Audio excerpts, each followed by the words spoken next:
2009 will be the 30th anniversary of the Soviet invasion.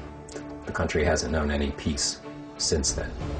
I have fought against the Soviets alongside the Afghan resistance.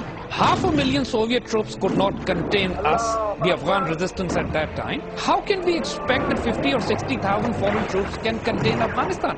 It would be a military fallacy. It would be a strategic blunder. The 30,000 additional troops that I'm announcing tonight will deploy in the first part of 2010. This is an 18th century strategy being employed against a 14th century enemy. Other countries, one after the other, have given up on the strategy over the years. The Soviet Union stopped doing it in the 1990s, but it was too late to avoid their disintegration. I hope that we somehow manage to avoid the same fate.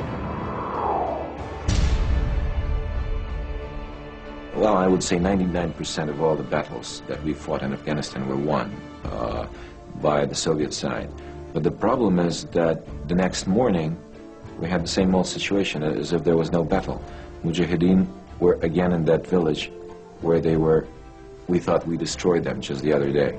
So it was an absolutely useless war. The only reason why we think we do better than the Soviets is our own hubris. I think that there are common errors there when a nation, whether it be the United States or the Soviet Union, overestimates what can be accomplished by military means.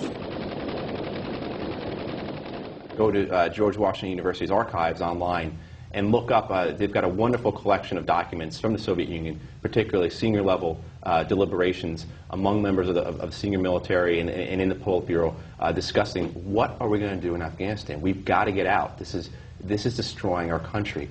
And the arguments, you could literally take some of these documents and I like to say you do put it in Microsoft Word, do find and replace, change ruble to dollar, change Najibullah to Karzai, change revolution with a capital R to democracy.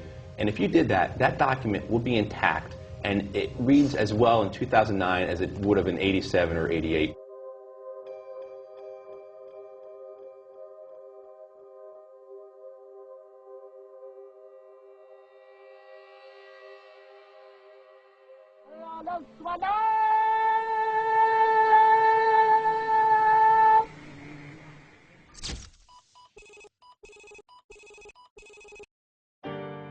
Такой там войны-то и не было. Мы входили, и многие там жители нас приветствовали, афганские.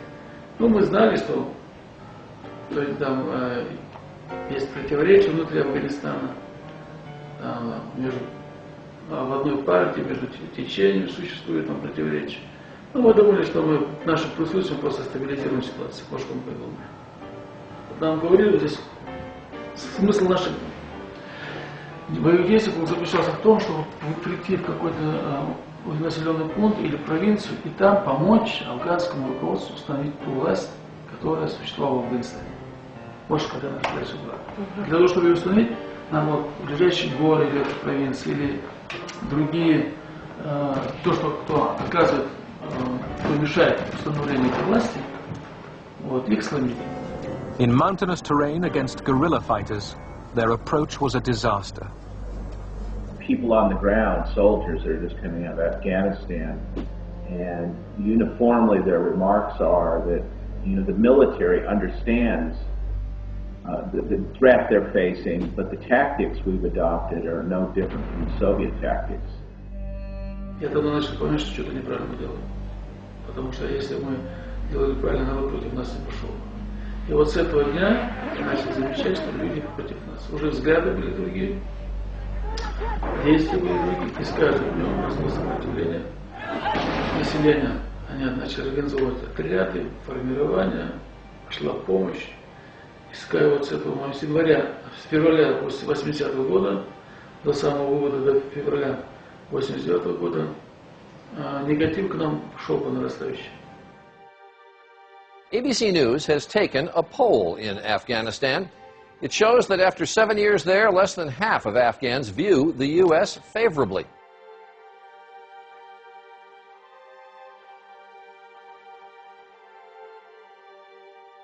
As we see, Afghan people are pessimistic about having a successful international intervention and also a strong, successful government in Afghanistan.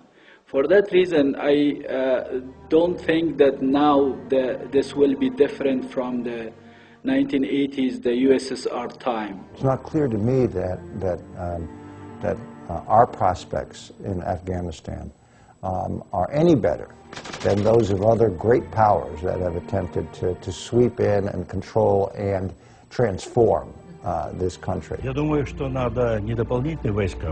think that what's needed is not additional forces. This is something we discussed too years ago, but we decided not to do it. And I think that our experience deserves attention. The U.S. Embassy has a fleet of helicopters it uses, and the one I was flying in that day was a Russian helicopter, an Mi-6, but had been painted red, white, and blue. And it struck me as, you know, at the end of the day, you can paint it red, white, and blue, but it's still a Russian helicopter. And at the end of the day, an occupation is still an occupation.